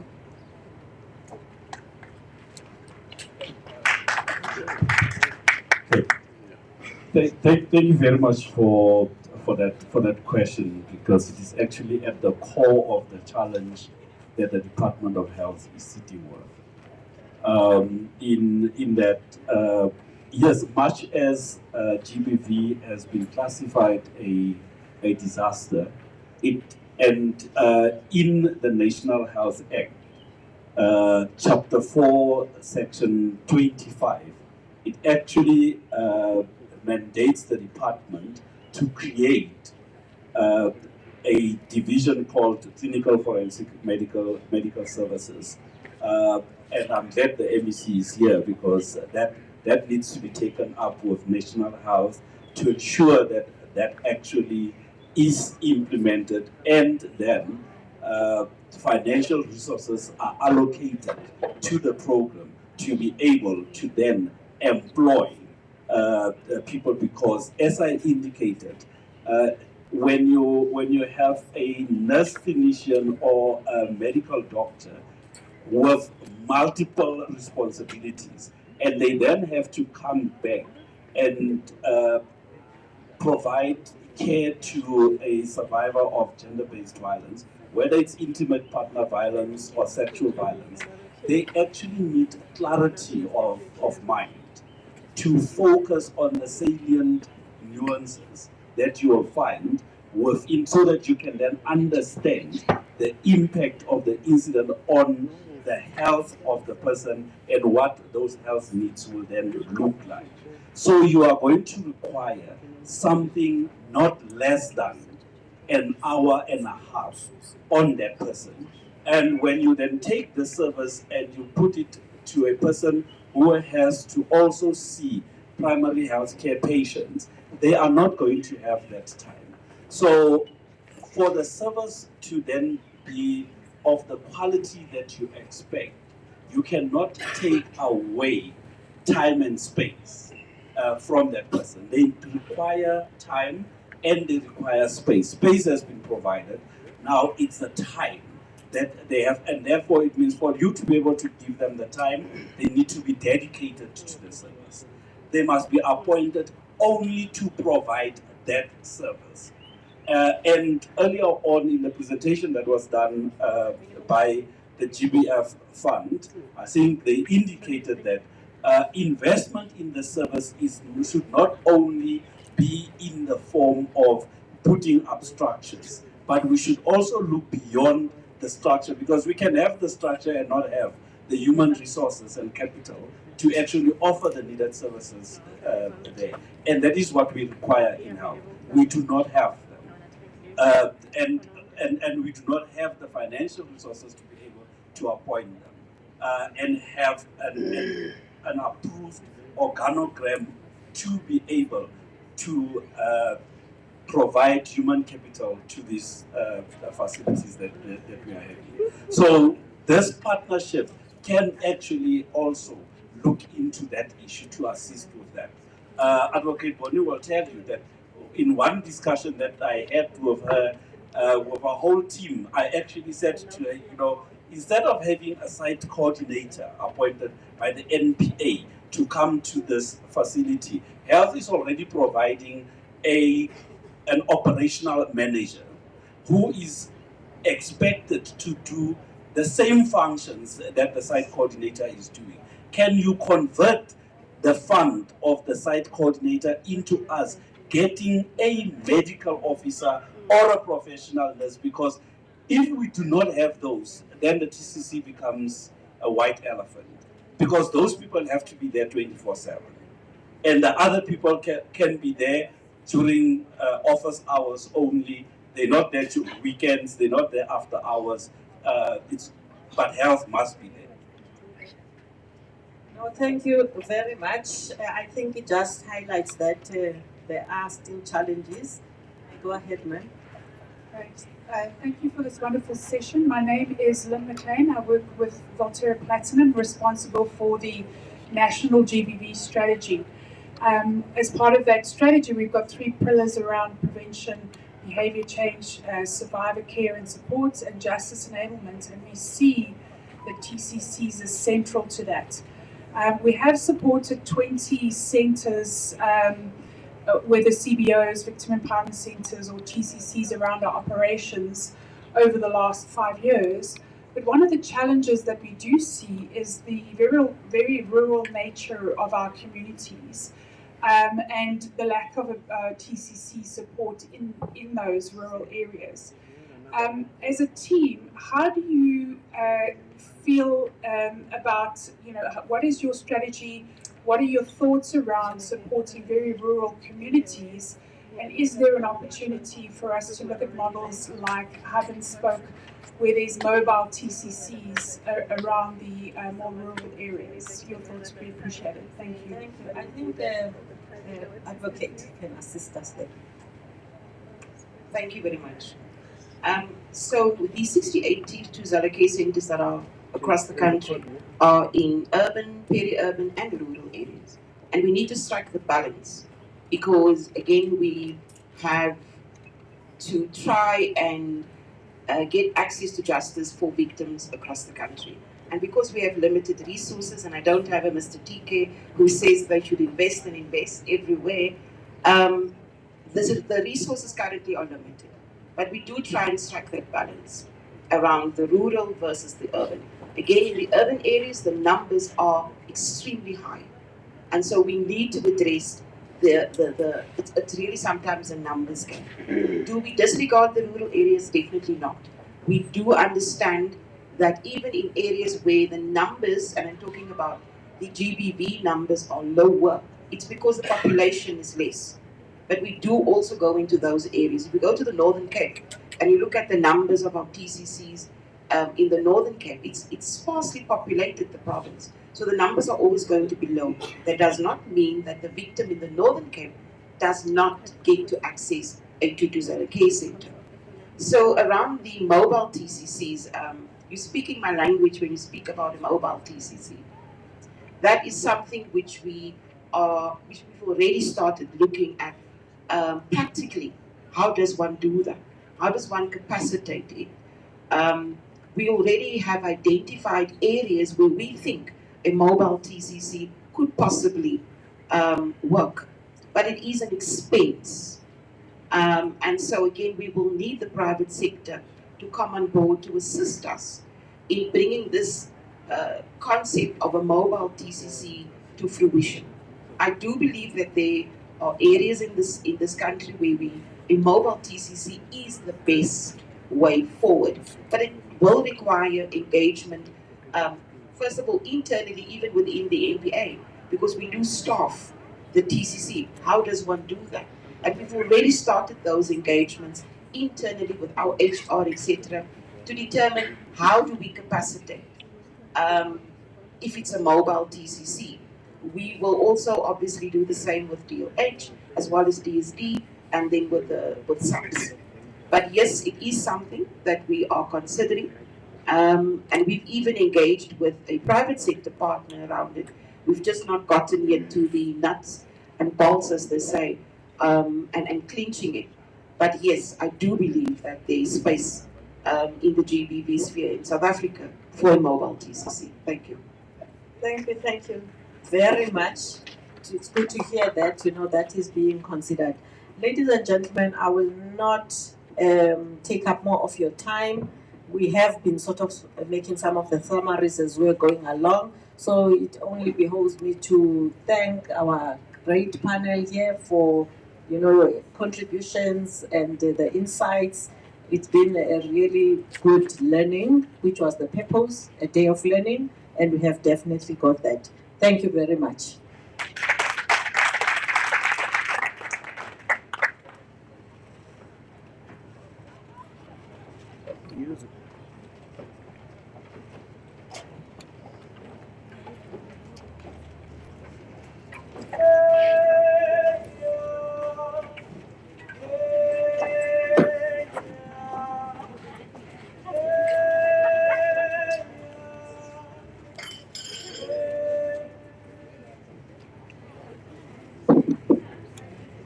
Thank you so much, colleagues, for an insightful panel. Great learnings there. Without any further ado, I will be asking for the Executive Mayor, Mr. Hassan Mako, to make an introduction to the ABC.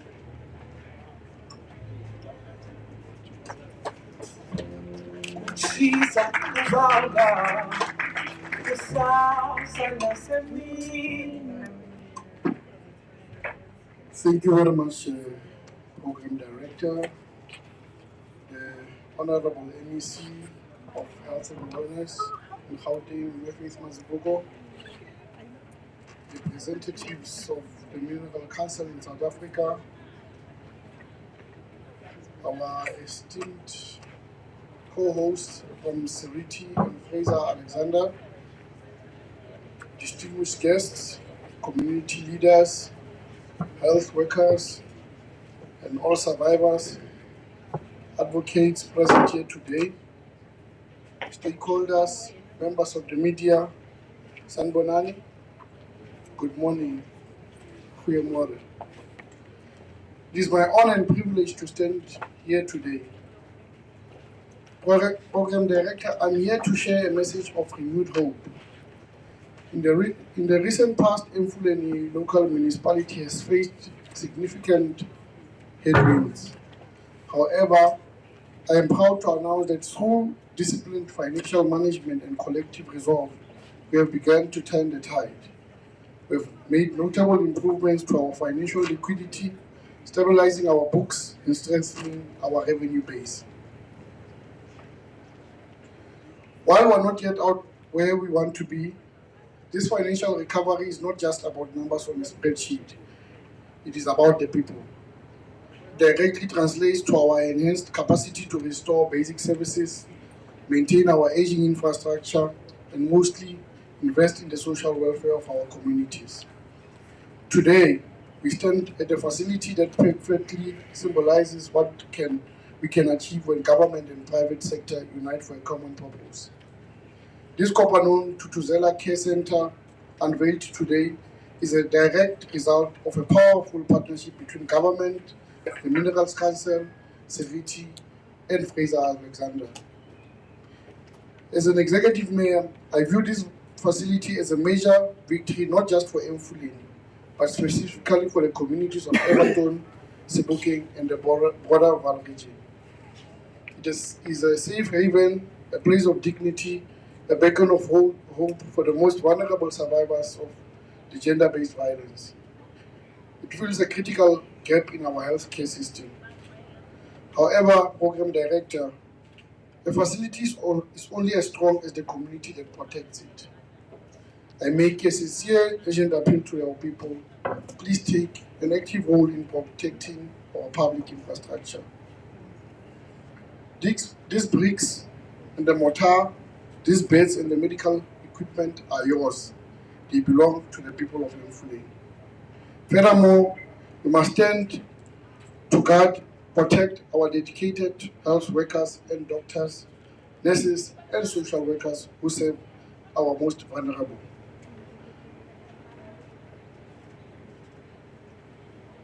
To our sponsors and partners, on behalf of the entire local municipality, we say thank you. Siyabonga kakhulu.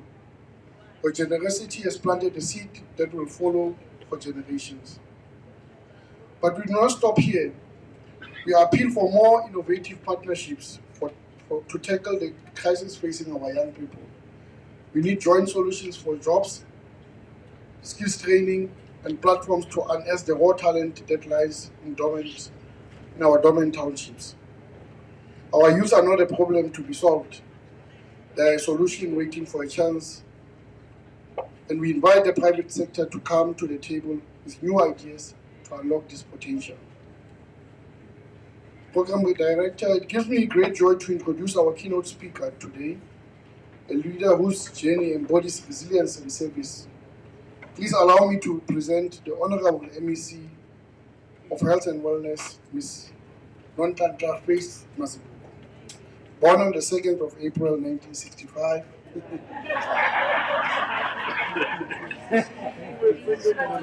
Chester, Niger, and she rose from humble beginnings. She holds a degree from UNISA, an MBA in Transformational Leadership from Rhodes University, and her political career deeply rooted in activism from Soweto Student Youth League to the ANC Youth League. She served our province with distinction in Gauteng legislature since 1996 and in the National Council of Provinces. Her extensive experience spans from key portfolios including community safety, infrastructure development, agriculture, social development, and sports and arts. She truly understands the holistic needs of our people. Since taking the helm of health in April 2026, she has hit the ground running with her program, Siyabaphilisa, bringing free health care directly to our communities. And I know that you are in the Vaal again today, in Barrage, conducting rigorous oversight to ensure our facilities are up to standard.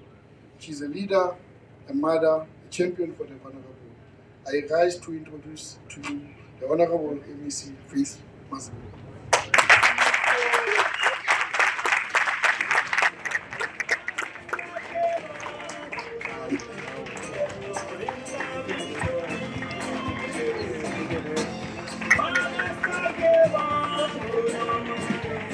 No, thank you very much. You may be seated. These things of introduction, let's keep on my file. They'll even expose you how old you are. But when they look at you, they see a young woman. Let me acknowledge everyone present here today. I'm also standing on the protocols that have been observed. And thank you very much, Program Director, for steering this task of ensuring that today we are indeed celebrating. I won't take too much time. I'm one of those people who do not like English. English takes up the whole day. And listening to each and every speaker that has spoken here today, I can say you've been saying one and the same thing, said differently, and the message is clear. We appreciate that.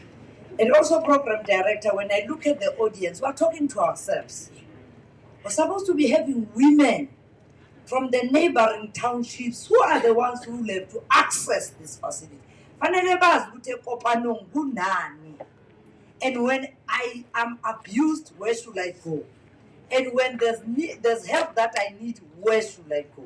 So I hope as you continue as Siriti and minerals resource people, as you do your stakeholder engagement, avoid inviting Tina Abakumi English. We appreciate the sponsors, we appreciate everyone, but also invite people who are going to utilize this facility. They must know where it is standing. They must not say, no, I went to a police station, I did not get help. They must know that as soon as I detect any abuse, I can go straight to Kopanong Hospital, and it's a one-stop center where I can get all the services. Police are going to be here, not only NPA, even police are going to be here to take statements and make sure that whatever evidence is needed is actually very strong. Like you would have heard, I've been in community safety. In Gauteng, we've established even green doors. So what we'll do, we'll link these green doors to Kopanong, the ones that exist here in CDB, so that through these green doors, all the victims of abuse are able to be channeled here. And police also, because those green doors, they just hold them for about 4 hours until police come to collect them, to write a statement and do other work. All police stations now have got GBV desks. At least now police will know that after a person will have opened a case, then there is a place that they can take them to Kopanong, because it is the TCC that they can actually get that holistic health.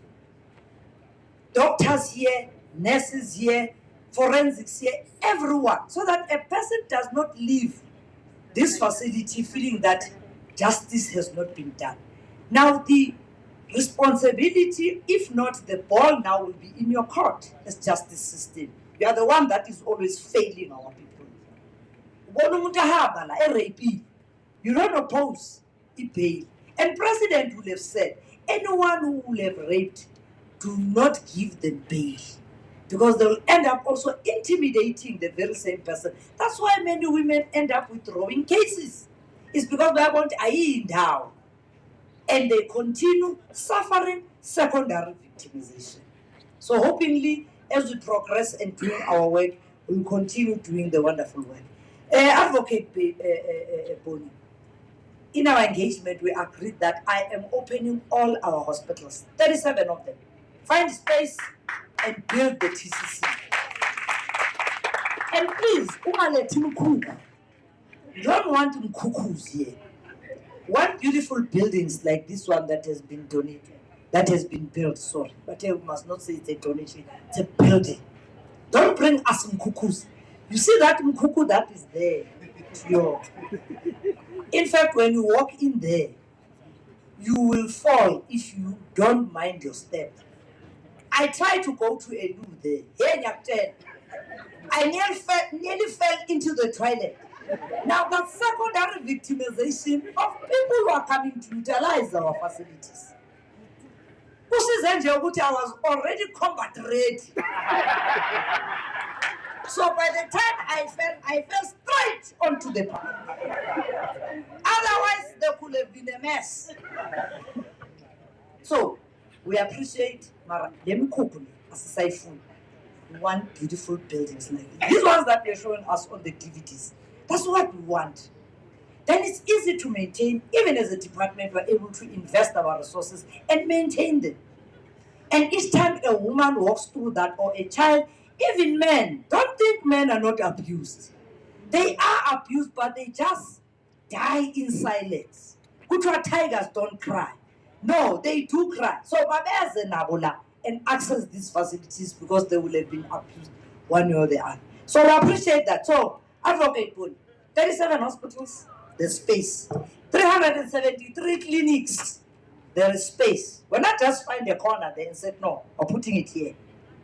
And Executive Mayor will have been listening. This red tape and bureaucracy of approval of plans, Mayor, please, Maksheshwe. Investors here are not waiting for your bureaucracy. They are waiting just to get a permission to say, go ahead, build. When Obakunjena is an 18 and Osimende, and start building there. Yes. And this month being the Women's Month, we're almost towards the end of it, and celebrating 70 years of women's struggle when women march to the Union Building. We appreciate that finally, at least there's a center where they can come to. Those women who marched in 1956, they were marching so that then all women will be emancipated and all women will be beneficiaries. So we truly appreciate the TCC that has been built here today. It resonates what those women were fighting for in 1956. They may have been our foremothers or our great-grandmothers. Majority of you, Nama 2000. But Labokokoben, who marched that time, today we are celebrating what they would have marched for in ensuring that women are emancipated and women are taken care of. As I conclude, like I said, I don't like speaking too much English because the audience here has been listening to English after English after English. At least Minangenga took for an program director, I wish to quote from Charlotte Matege, a pioneer and a woman activist. She once said, open quote, this work is not for yourself. So it's directed to all of you in your different capacities and different companies that you come from. This work is not for yourself. Kill that spirit of self and do not live above your people, but live with them. If you can rise, bring someone with you. You can't conquer what you did not attempt. Close quote. Have a wonderful day.